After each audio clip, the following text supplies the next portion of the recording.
화수분 전영택 지음. 첫 겨울 추운 밤은 고요히 깊어간다. 뒤뜰 창 바깥에 지나가는 사람 소리도 끊어지고 이따금씩 찬바람 부는 소리가 휙 우수수 하고 바깥에 춥고 쓸쓸한 것을 알리면서 사람을 위협하는 듯하다. 만주노 호야 호호야. 길게 그리고도 힘없이 외치는 소리로 보지 않아도 추워서 수그리고 웅크리고 가는 듯한 사람이 몹시 처량하고 가엾어 보인다. 어린애들은 모두 잠들고 학교 다니는 아이들은 눈에 졸음이 잔뜩 몰려서 입으로만 소리를 내어 글을 읽는다. 나는 누워서 손만 내놓아 신문을 들고 소설을 보고 아내는 이불을 들쓰고 어린애 저고리를 짖고 있다. 누가 우나? 이라던 아내가 말다. 아니야요. 그 절름발이가 지나가며 무슨 소리를 짓거리면서 그러나 보아요. 공부하던 애가 말한다. 우리들은 잠시 그 소리를 들으려고 귀를 기울였으나 다시 각각 그 하던 일을 계속하여 다시 주의도 하지 아니하였다. 그러다가 우리는 모두 잠이 들어버렸다. 나는 자다가 꿈결같이 하는 소리를 들었다. 잠깐 잠이 반쯤 깨었으나 다시 잠들었다. 잠이 들려고 하다가 또 깜짝 놀라서 깨었다. 그리고 아내에게 물었다. 저게 누구 울지 않소? 아범이구려. 나는 벌떡 일어나서 귀를 기울였다. 과연 아범의 우는 소리다. 행랑에 있는 아범의 우는 소리다. 어찌하여 우는가? 사나이가 어찌하여 우는가? 자기 시골서 무슨 슬픈 상사의 기별을 받았나? 무슨 원통한 일을 당하였나? 나는 생각하였다. 어이 어이 느껴 우는 소리를 들으면서 아내에게 물었다. 아범은 금년 9월에 그 아내와 어린 계집애 둘을 데리고 우리 집 행랑방에 들었다. 나이는 한 30살쯤 먹어 보이고 머리에 상투가 그냥 달라붙어 있고 키가 늘씬하고 얼굴은 기름하고 누루퉁퉁하고 눈은 좀 큰데 사람이 퍽 순하고 착해 보였다. 주인을 보면 어느 때든지 그 방에서 고달픈 몸으로 밥을 먹다가도 얼른 일어나서 허리를 굽혀 절한다. 나는 그것이 너무 미안해서 그러지 말라고 이르려고 하면서 늘 그냥 지내었다. 그 아내는 키가 자그마하고 몸이 똥똥하고 이마가 좁고 항상 입을 다물고 아무 말이 없다. 적은 돈은 회개할 줄 알아도 원이나 100냥 넘는 돈은 회개할 줄 모른다. 그리고 어멈은 날짜 회개할 줄을 모른다.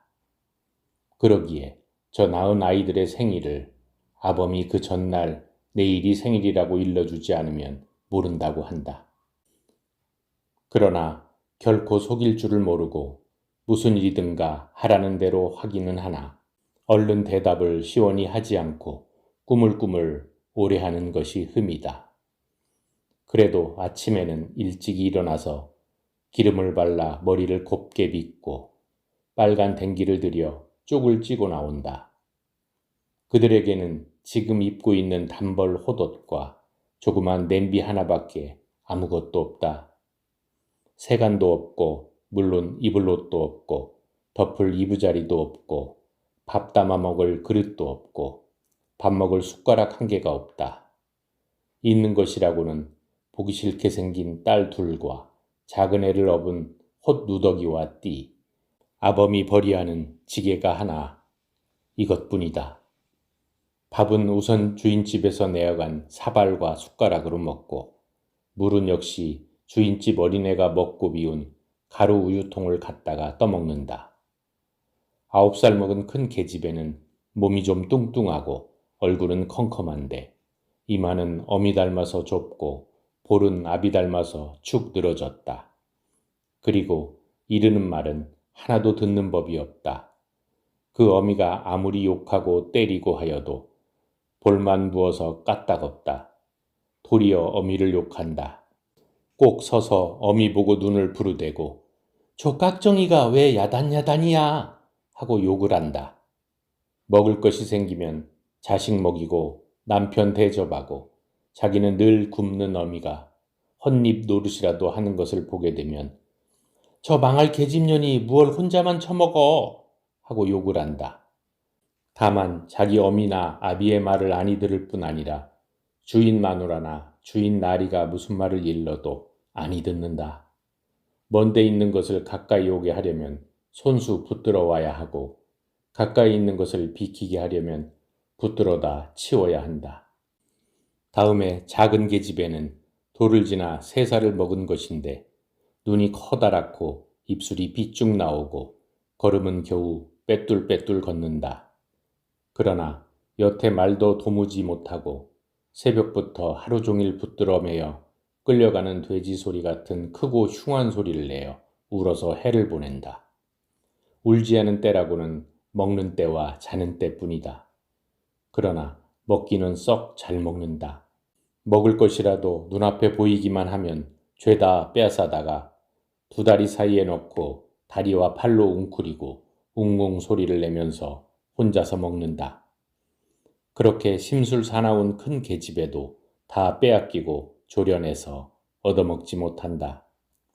이렇기 때문에 작은 것은 늘 어미 뒷잔등에 엎여 있다. 만일 내려놓아 버려두면 땅바닥을 벗은 몸으로 2다리를 턱 내뻗치고 묶여가는 돼지 소리로 동리가 요란하도록 냅다 지른다. 그래서 어멈은 밤낮 작은 것을 얻고 큰 것과 싸움을 하면서 얻어먹지도 못하고 물깃고 걸레질하고 빨래하고 서서 돌아간다. 작은 것에게는 젖을 먹이고 큰 것의 욕을 먹고 성화받고 사나이에게 웅얼웅얼하는 잔말을 듣는다. 밥 지을 쌀도 없는데 밥 안 짓는다고 욕을 한다. 그리고 아범은 밝기도 전에 지게를 지고 나갔다가 밤이 어두워서 들어오지만 하루에 2끼니를 못 끓여 먹고 대개는 벌이가 없어서 새벽에 나갔다가도 오정때가 되면 돌아온다. 들어와서는 흔히 잔다. 이런 때는 온종일 그 이튿날 아침까지 굶는다. 그때마다 말없던 어멈이 옹알옹알 바가지 긁는 소리가 들린다. 어멈이 그 애들 때문에 그렇게 애쓰고 그들의 살림이 그렇게 어려운 것을 보고 나는 이따금 이렇게 생각하였다. 아내에게도 말을 한다. 저 애들을 누구를 죽이나 하지? 위에 말한 것은 아범과 그 식구의 대강한 정형이다. 그러나 밤중에 그렇게 설게 운 까닭은 무엇인가? 그 이튿날 아침이다. 마침 일요일이기 때문에 나에게는 한가한 틈이 있어서 어멈에게 그 내용을 들을 기회가 있었다. 지난밤에 아범이 왜 그렇게 울었나? 하는 아내의 말에 어멈의 대답은 대강 이러하였다. 어멈이 늘 쌀을 팔러 댕겨서 저 뒤에 쌀가게 마누라를 알지요. 그 마누라가 퍼 고맙게 굴어서 이따금 앉아서 이야기도 했어요. 때때로 그 애들을 데리고 어떻게나 지내나 하고 물어요. 그럴 적마다 죽지 못해 살지요 하고 아무 말도 아니했어요. 그랬는데 한 번은 가니까 큰애를 누굴 주면 어떠냐고 그래요.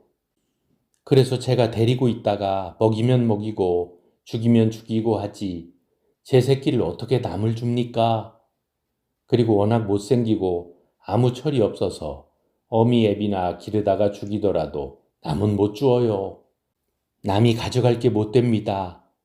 그것을 데려가시는 댁에서는 길러 무엇합니까? 돼지면 잡아서나 먹지요 하고 저는 줄 생각도 아니했어요. 그래도 그 마누라는 어린 것이 다 그렇지였던가? 어서 좋은 댁에서 달라니 보내게. 잘 길러 시집 보내주신다네. 그리고 여태 젊은이들이 벌어먹고 살아야지. 애들을 다 데리고 있다가는 이제 차차 날도 추워오는데 모두 한꺼번에 굶어 죽지 말고 하시면서 여러 말로 대구 권하셔요.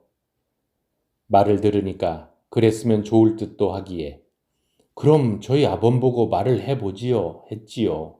그랬더니 그 마누라가 부쩍 달라붙어서 내일 그댁 마누라가 우리 집으로 오실 터이니 그 애를 데리고 오게 하셔요. 해서 저는 글쎄요 하고 돌아왔지요.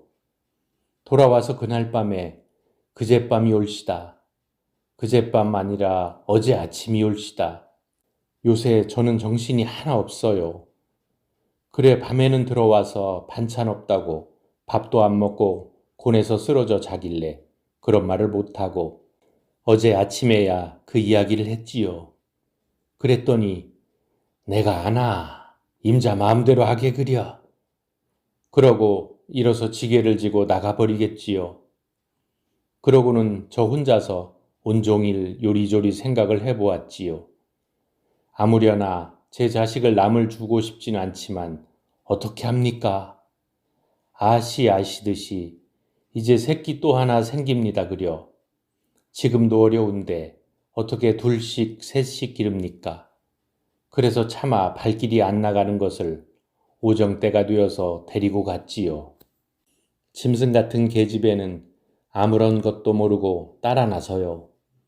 앞서가는 것을 뒤로 보면서 생각을 하니까 어째 마음이 안 되었어요. 하면서 어멈은 울먹울먹한다. 눈물이 핑 돈다. 그런 것을 데리고 갔더니 참말 웬 알지 못하는 마누라님이 앉아 계셔요. 그 마누라가 이걸 호떡이라 군밤이라 감이라 먹을 것을 사다 주면서 나하고 우리 집에 가 살자. 이쁜 옷도 해주고 맛난 밥도 먹고 좋지. 나하고 가자 하시니까 이것은 먹기에 미쳐서 대답도 아니하고 앉았어요. 이 말을 들을 때 나는 그 계집애가 우리 마루 끝에 서서 우리 집 어린애가 감 먹는 것을 바라보다가 내버린 감 꼭지를 쳐다보면서 집어가지고 나가던 것이 생각났다. 어멈은 다시 이야기를 이어 그래 제가 어쩌나 보려고 그럼 너 저 마님 따라가 살련? 나는 집에 갈 터이니 했더니 저는 본체만체하고 머리를 끄덕끄덕해요. 그래도 미심해서 정말 갈 테야? 가서 울지 않을 테야? 하니까 저를 한번 흘끗 노려보더니 그래 걱정 말고 가요 하겠지요. 하도 어이가 없어서 내버리고 집으로 돌아왔지요. 그러고 돌아와서 저 혼자 가만히 생각하니까 아범이 또 뭐라고 하는지 몰라. 어째 안 되겠어요. 그래 바삐 아범이 일하러 댕기는 데를 찾아갔지요. 한번 보기나 하려고 염천교 다리로 남대문 통으로 아무리 찾아야 있어야지요. 몇 시간을 애써 찾아댕기다가 할 수 없이 그 댁으로 도로 갔지요.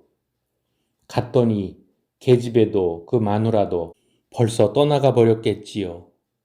그 댁 마님 말씀이 저녁 6시 차에 광해인지 광안지로 떠났다고 하셔요. 가시면서 보고 싶으면 설 때에나 와보고 와 살려면 농사 짓고 살라고 하셨대요. 그래 하는 수가 있습니까? 그냥 돌아왔지요. 와서 아무 생각이 없어서 아범 저녁 지어줄 생각도 아니하고 공연히 밖에 나가서 왔다 갔다 돌아댕기다가 들어왔지요. 저는 어째 눈물도 안 나요. 그러다가 밤에 아범이 들어왔기에 그 말을 했더니 아무 말도 아니하고 그렇게 통곡을 했답니다. 저녁도 안 먹고 우는 것이 가여워서 좁쌀 한 줌 있던 것을 끓이고 댁에서 주신 찬밥 어린 것 먹다가 남은 것을 먹으라고 했더니 그것도 아니 먹고 돌아앉아서 그렇게 울었답니다. 여북하면 제 자식을 꿈에도 보지 못하던 사람에게 주겠어요. 할 수가 없어서 그렇지요. 집에 두고 굶기는 것보다 나을까 해서 그랬지요. 아범이 본래는 저렇게는 못 살지 않았답니다. 저희 아버지 살았을 때는 벼 100석이나 하고 삼형제가 양평 시골서 남부럽지 않게 살았답니다. 이름들도 모두 좋지요. 맏형은 장자요. 둘째는 거부요. 아버님이 셋째인데 화수분이랍니다. 그런 것이 제가 간 후부터 시아버님이 돌아가시고 그리고 맏아들이 죽고 농사 미천인 소 한 마리를 도적 맞고 하더니 차차 못 살게 되기 시작해서 종래 저렇게 거지가 되었답니다. 지금도 시골 큰 댁을 가면 굶지나 아니할 것을 부끄럽다고 저러고 있지요. 산에 못생긴 건 할 수 없어요. 우리는 이제야 비로소 아범이 어제 울던 까닭을 알았고 이때에 나는 비로소 아범의 이름이 화수분인 것을 알았고 양평 사람인 줄도 알았다. 그런지 며칠이 지난 어느 날 아침이다. 화수분은 새 옷을 입고 갓을 쓰고 길 떠날 행장을 차리고 안으로 들어온다. 그것을 보니까 지난밤에 아내에게서 들은 말이 생각난다. 시골 있는 형 거부가 일하다가 발을 다쳐서 일을 못하고 누워있기 때문에 가뜩이나 흉년인데다가 일을 못해서 모두 굶어 죽을 지경이니 아범을 오라고 하니 가보아야 하겠다는 말을 듣고 나는 가보아야겠군 하니까 아내는 김장이나 해주고 가야 할 터인데 하기에 글쎄 그럼 그렇게 이르지 한 일이 있었다. 아범은 뜰에서 허리를 한번 굽히고 말한다. 날이 댕겨오겠습니다. 제 형이 일하다가 도끼로 발을 찍어서 일을 못하고 누워있다니까 가보아야겠습니다. 가서 추수나 해주고는 곧 오겠습니다. 거저 날이 댕만 믿고 갑니다. 나는 어떻게 대답을 했으면 좋을지 몰라서 잘 댕겨오게 하였다. 아범은 다시 한번 절을 하고 안녕히 계십시오 하면서 돌아서 나갔다. 저렇게 내버리고 가면 어떡합니까? 우리도 살기 어려운데 어떻게 불 떼주고 먹이고 입히고 할 테요? 그렇게 곧 오겠소? 이렇게 걱정하는 아내의 말을 듣고 나는 바삐 나가서 화수분을 불러서 곧 댕겨오게 겨울을 나서는 안 되네 하였다. 곧 댕겨옵지요. 화수분은 뒤를 돌아보고 이렇게 대답을 하고 달아난다.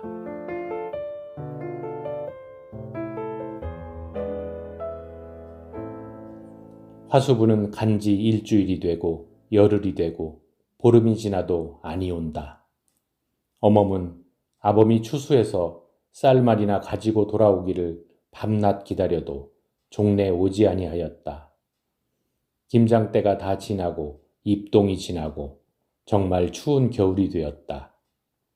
하루 저녁은 바람이 몹시 불고 그 이튿날 새벽에는 하얀 눈이 펑펑 내려 쌓였다. 아침에 어멈이 들어와서 화수분의 동네 이름과 번지 쓴 종이 조각을 내어놓으면서 어서 오지 않으면 제가 가겠다고 편지를 써달라고 하기에 곧 써서 부처까지 주었다. 그 다음 날부터 며칠 동안 날이 풀려서 꽤 따뜻하였다. 그래도 화수분의 소식은 없다. 어멈은 본래 어린애가 딸려서 일을 잘 못하는 데다가 다리병이 있어 다리를 잘 못 쓰고 더구나 며칠 전에 손가락을 다쳐서 일을 하지 못하는 것을 퍽 미안하게 생각한다. 그리고 추운 겨울에는 혼자 살아갈 길이 막연하여 종래 아범을 따라 시골로 가기로 결심을 한 모양이다. 그만하시, 시골로 가겠습니다. 몇 리나 되나? 몇 리인지 사나이들은 일찍 떠나면 하루에 간다고 해도 저는 이틀에나 겨우 갈 거려. 혼자 가겠나? 물어가면 가기야 가지요. 아내와 이런 문답이 있은 다음 날 아침 바람 불고 추운 날 아침에 어멈은 어린 것을 업고 돌아볼 것도 없는 행랑방을 한번 돌아보면서 아창아창 떠나갔다. 그날 밤에도 몹시 추웠다. 우리는 문을 꼭꼭 닫고 문틀을 헝겊으로 막고 이불을 둘씩 덮고 꼭꼭 붙어서 일찍 잤다. 나는 자면서 잘 갔나, 얼어 죽진 않았나 하는 생각이 났다. 화수분도 가고 어멈도 하나 남은 것을 업고 간 뒤에는 대문가는 깨끗해지고 시커먼 행랑방 방문은 닫혀 있었다. 그리고 우리 집에는 다시 행랑 사람도 안 들이고 식모도 안 이두었다. 그래서 몹시 추운 날 아내는 손수 어린 것을 등에 지고 이웃집의 우물에 가서 배추와 물을 씻어서 김장을 대강하였다. 아내는 혼자서 김장을 하면서 눈물을 흘리고 어멈 생각을 하였다. 김장을 다 마친 어느 날 추위가 풀려서 따뜻한 날 오후에 동대문 밖에 출가에 사는 동생 S가 오래간만에 놀러왔다. S에게 비로소 화수분의 소식을 듣고 우리는 놀랐다. 그들은 본래 S의 시댁에서 천거에 보낸 것이다. 그 소식은 대강 이렇다. 화수분이 시골 간 후에 형 거부는 꼼짝 못하고 누워있기 때문에 형 대신 겸 두 사람의 일을 하다가 몸이 지쳐 몸살이 나서 넘어졌다. 열이 몹시 나서 정신없이 앓았다. 정신없이 앓으면서도 귀동이를 부르며 늘 울었다. 귀동아, 귀동아, 어딜 갔니? 잘 있니? 그러다가는 흐득흐득 느끼면서 그렇게 먹고 싶어하는 사탕 하나를 못 사주고 연시한 게 못 사주고 하고 소리를 내어 어이어이 운다. 그럴 때 어멈의 편지가 왔다. 뒷집 기와집 진사댁 서방님이 읽어주는 편지 사연을 듣고 아이고 옥분아 옥분이 애미 하고 또 어이어이 운다. 울다가 벌떡 일어나서 서울서 넉마전에서 사 입고 간 새 옷을 입고 갓을 썼다. 집안 사람들이 굳이 말리는 것을 뿌리치고 화수부는 서울을 향하여 어멈을 데리러 떠났다. 쌀이문 밖에를 나가 화수부는 나는 듯이 달아났다. 화수부는 양평에서 오정이 거의 되어서 떠나서 해져갈 즈음에는 백리를 거의 와서 어떤 높은 고개에 올라섰다. 칼날 같은 바람이 뺨을 친다. 그는 고개를 숙여 앞을 내려다보다가 소나무 밑에 희끄무레한 사람의 모양을 보았다. 그것에 곧 달려가 보았다. 가본즉 그것은 옥분과 그의 어머니다. 나무 밑 눈 위에 나뭇가지를 깔고 어린 것 업은 혼우더기를 쓰고 한 끝으로 어린 것을 꼭 안아가지고 웅크리고 떨고 있다. 화수부는 왁 달려들어 안았다. 어멈은 눈은 떴으나 말을 못한다. 화수분도 말을 못한다. 어린 것을 가운데 두고 그냥 껴안고 밤을 지낸 모양이다. 이튿날 아침에 나무 장사가 지나다가 그 고개에 젊은 남녀의 껴안은 시체와 그 가운데 아직 막 자다 깨인 어린애가 등에 따뜻한 햇볕을 받고 앉아서 시체를 툭툭 치고 있는 것을 발견하여 어린 것만 소의 식구 같다.